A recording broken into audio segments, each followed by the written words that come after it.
Assalamualaikum dan salam sejahtera. This is class for General Biology. I'm Dr. Shaida and I will be your instructor for this course. We are in chapter 3 in the topic of chemical component of cells.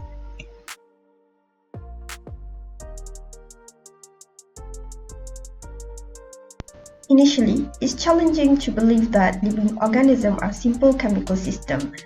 Their different shapes, purposeful action, and capacity for growth and reproduction make them appear distinct from the solid, liquid, and gas realism typically explained by chemistry. For example, look on the chicken and egg life cycle. Chicken is a living organism that will hatching its egg when it's mature. However, how can we relate the egg with the chemicals? It seems not to have any relationship. To answer this, we need to zoom into the composition of egg. Egg consists of giant single cells containing stockpiles of all the materials needed for the initial development of the embryo through the stage at which the new individual can begin feeding. A chicken egg can be either fertilized or unfertilized. The average size egg weight is about 50 grams depending on the chicken breed. It comprises of 7 basic parts that include the shell, membranes, the albumin, the yolk, the chrysalis, germinal disc, and their air sac. Each of these parts have particular job to do and serve a certain purpose. Deep down on the single egg cell is actually composed of water, inorganic molecule, and organic molecules. A molecule of the kind normally found in living system.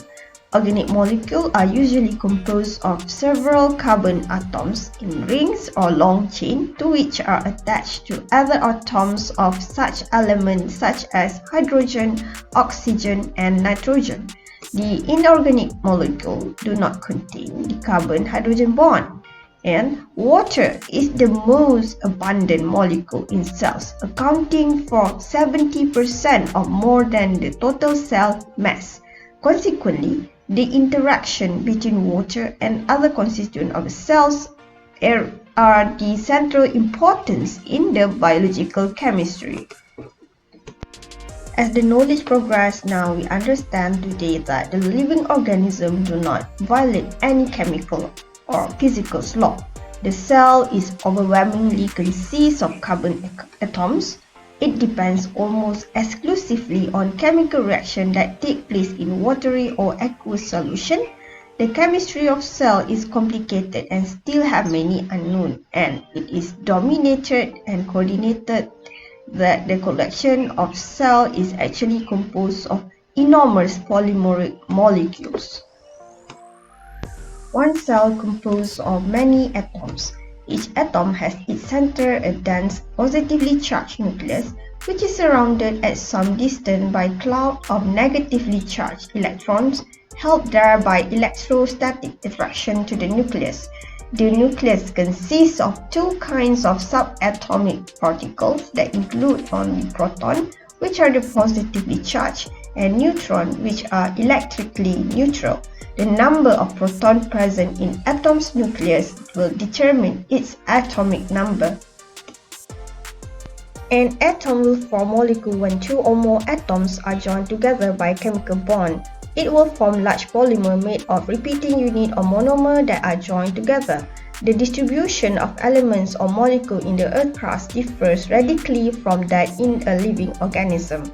The abundance of each element is expressed here as a percentage of the total number of atoms present in biological or geological sample, including water.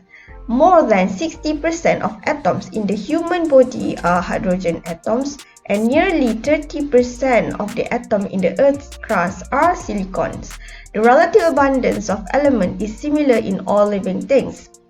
There are about 90 naturally occurring elements, and each differing from the others in the number of protons and the electron in its atom.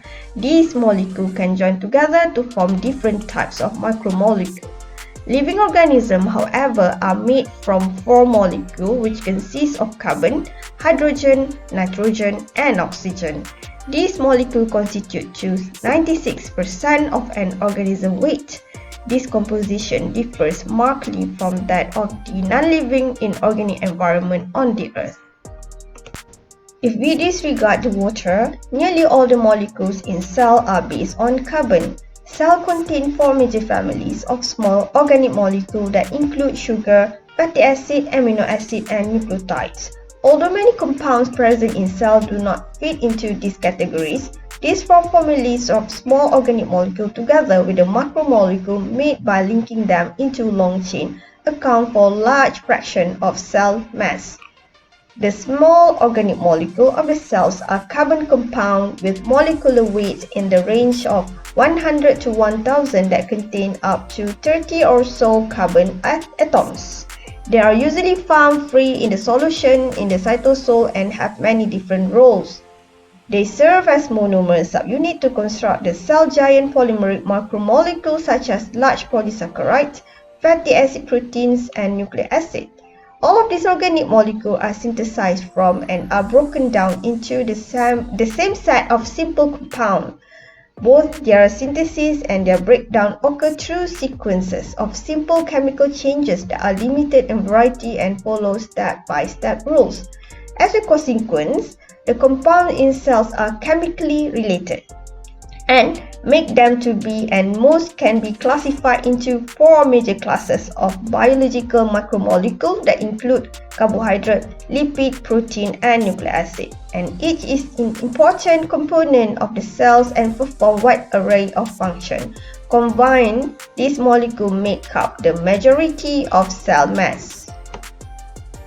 In order for the small molecule to form a macromolecule, it follows the macromolecule principle. Many of life's molecules are gigantic. Most structures are polymer. Through dehydration reaction by condensation, it can form macromolecules from monomer. Vice versa, hydrolysis process will break macromolecule to form monomer for cells.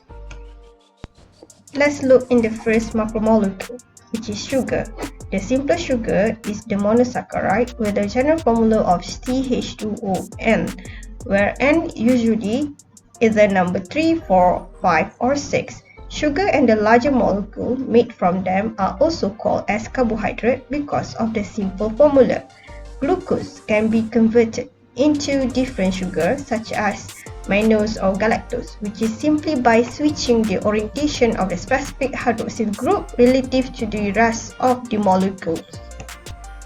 These are the examples of glucose isomers. The 6-carbon L sugar compound can form into 6 different molecules of sugar due to different hydroxyl group orientation.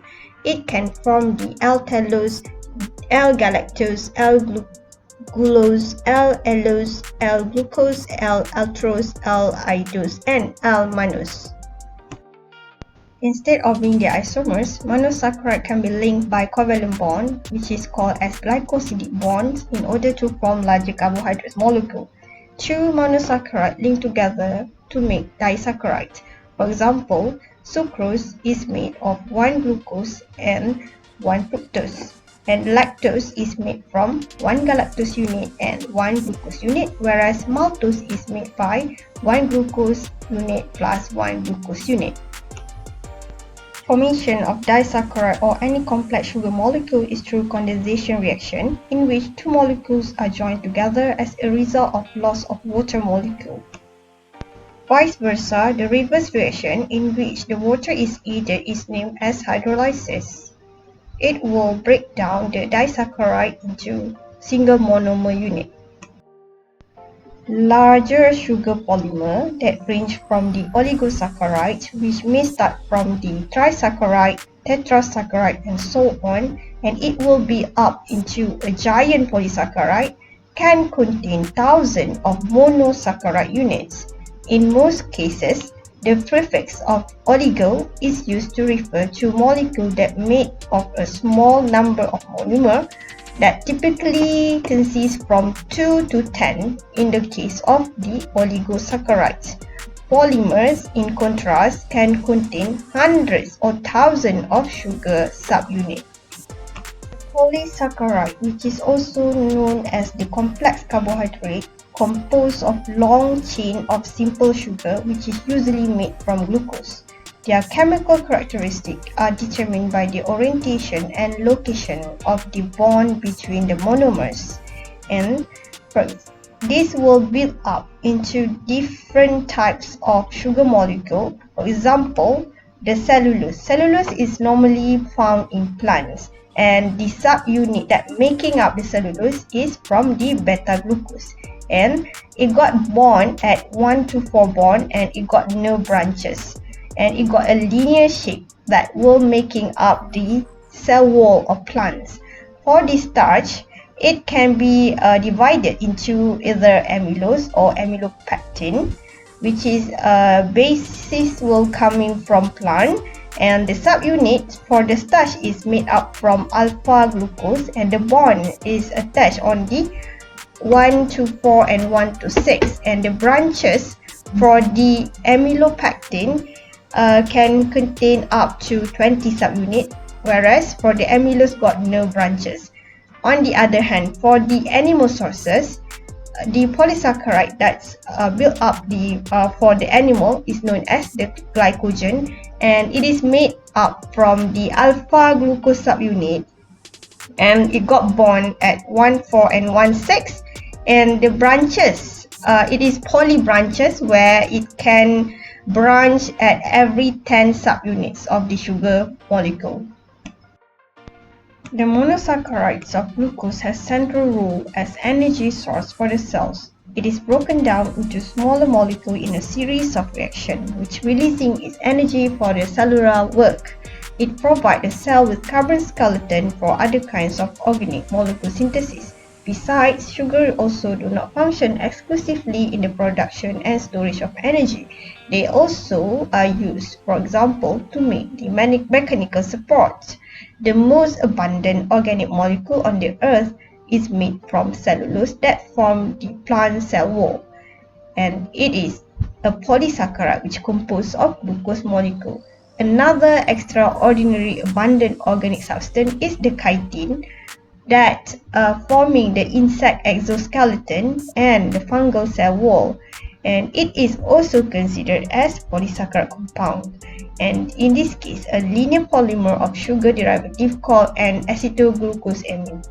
And other polysaccharides, which tend to be slippery when wet, are the main component of slime, mucus and gristle. We will continue this lesson on the next lecture.